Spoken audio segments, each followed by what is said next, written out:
अखंडमंडलाकारं व्याप्तमेन चराचरं तत्पदं दर्शितं येन तस्मै श्री गुरुवे नमः। हमारे सभी दर्शकों को सादर प्रणाम। जय श्री कृष्ण, राधे राधे। मित्रों, मैं पंडित प्रेम शंकर शर्मा आप लोगों का हार्दिक स्वागत करता हूं अध्यात्म ज्ञान गंगा चैनल पर। आज हम फिर एक नए विषय के साथ उपस्थित हैं। विषय का क्रम वही चल रहा है, द्वादश भाव निरीक्षण विधि। इसके क्रम में जानेंगे आज सप्तमेश ग्रह के बारे में। अभी तक आप लोग लग्नेश से लेकर खष्टेश तक कुंडली के द्वादश भाव में से किस भाव में इनकी स्थिति हो तो क्या फल प्रदान करते हैं, आज जानेंगे सप्तमेश के बारे में।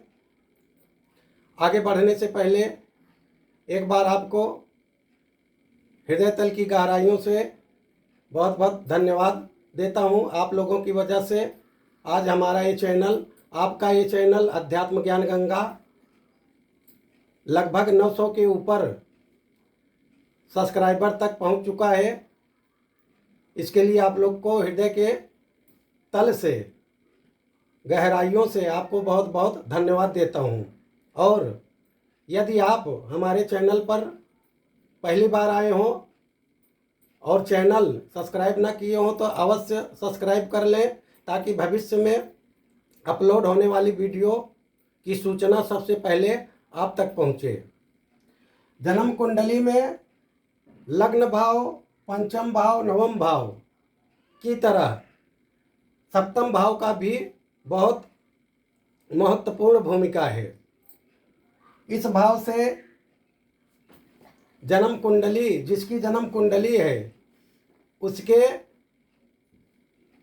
विपरीत लिंग यदि पुरुष की है तो पत्नी के बारे में, और पत्नी की है या स्त्री की है तो उसके पति के बारे में, इस व्यक्ति का कैसा रुझान रहेगा, कैसा संबंध रहेगा, उसके बारे में भी इस भाव से जाना जाता है। इसके अलावा सप्तम भाव से सप्तमेश की स्थिति के अनुसार व्यक्ति के जीवन में कैसा अपने साझेदार के प्रति संबंध होगा, उसके बारे में भी इसी भाव से देखा जाता है।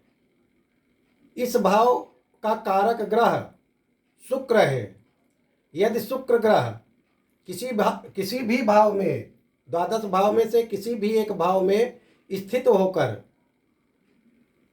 अपनी उच्च राशि का होकर, शुक्र ग्रह मीन राशि में उच्च का कहा गया है, तो यदि जहाँ पर कुंडली में 12 का अंक लिखा हो और उसी भाव पर शुक्र की स्थिति हो तो, और इस भाव पर दृष्टि करता हो शुक्र, तब भी जीवन के पहलुओं में पार्टनर के प्रति, जीवन साथी के प्रति व्यक्ति का विशेष लगाव होता है।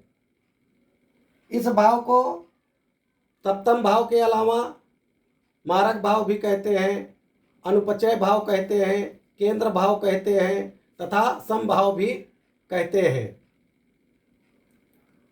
और शुक्र जैसे कि मीन राशि में उच्च का है तो कन्या राशि में नीच का कहा गया है।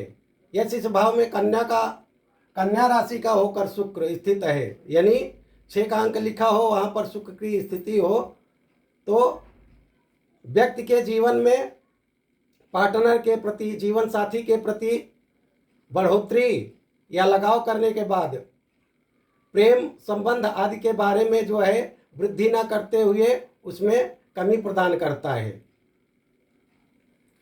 चलिए बात करते हैं इस ग्रह के बारे में।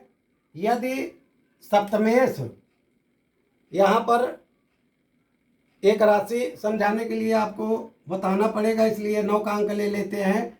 इसका स्वामी 9वीं राशि का हो गया गुरु, यानी इस राशि का, धनु राशि का स्वामी गुरु है।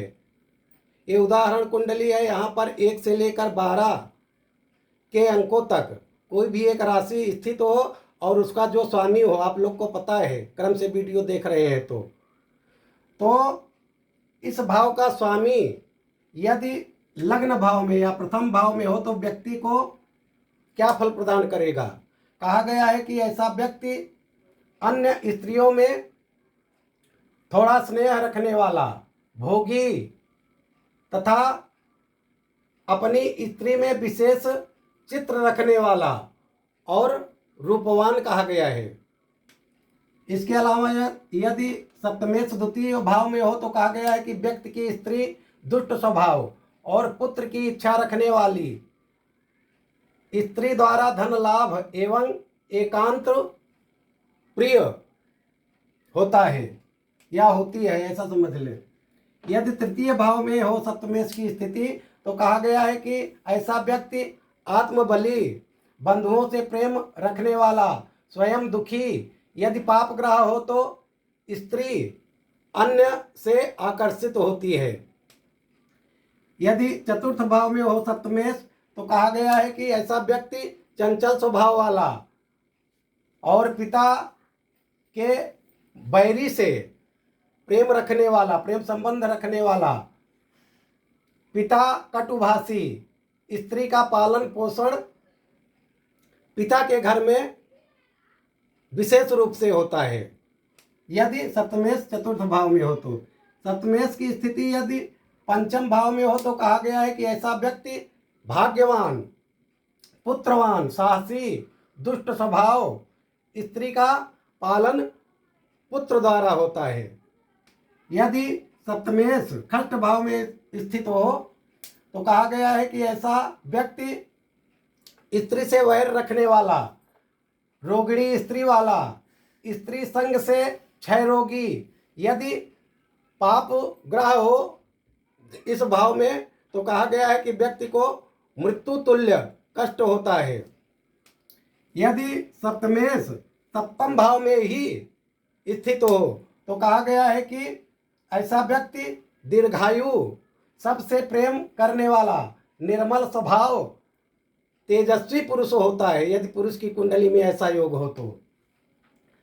यदि सप्तमेश जन्म कुंडली के अष्टम भाव में हो तो व्यक्ति को क्या प्रदान करेगा। कहा गया है कि ऐसा व्यक्ति विवाह न करके गणिकाओं के साथ रमण करने वाला, नित्य चिंता से युक्त तथा दुखी होता है। यदि सप्तमेश की स्थिति भाग्य भाव यानी नवम भाव में हो तो कहा गया है कि ऐसा व्यक्ति तेजस्वी, सुशील, उसकी स्त्री सुशीला, पाप ग्रह हो तो पुरुषत्वहीन तथा विरूप, लग्नेश की दृष्टि हो तो नीति शास्त्र में विशेषज्ञ होता है। यदि इस प्रथम भाव में स्थित जो राशि है उसका स्वामी की दृष्टि इस भाव पे हो तो कहा गया है कि ऐसा व्यक्ति शास्त्र आदि में विशेष रुचि रखता है।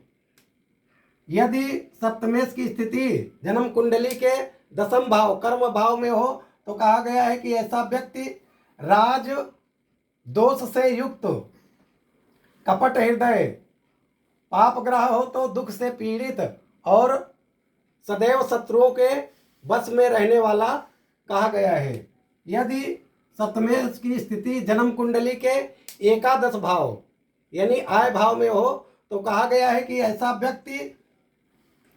ऐसे व्यक्ति की स्त्री पतिव्रता, रूपवती एवं उत्तम स्वभाव वाली होती है। यदि सप्तमेश की स्थिति जन्म कुंडली के द्वादश भाव यानी व्यय भाव में हो तो कहा गया है कि ऐसा व्यक्ति, उसकी स्त्री उसके बंधुओं से प्रेम करने वाली, चंचल स्वभाव वाली, दुष्टों से प्रेम करके व्यक्ति से दूर रहती है। आशा करता हूँ कि हमारे द्वारा दी गई जानकारी आपके समझ में अच्छी तरह आई होगी। इसी के साथ मैं अपनी वाणी को विराम देता हूँ। सर्वे भवन्तु सुखिनः, सर्वे सन्तु निरामयाः, सर्वे भद्राणि पश्यन्तु मा कश्चित् दुर्भाग् भवेत्। ओम शांति शांति शांति सुशांतिर्भवतु, सर्वारिष्टो शांतिर्भवतु।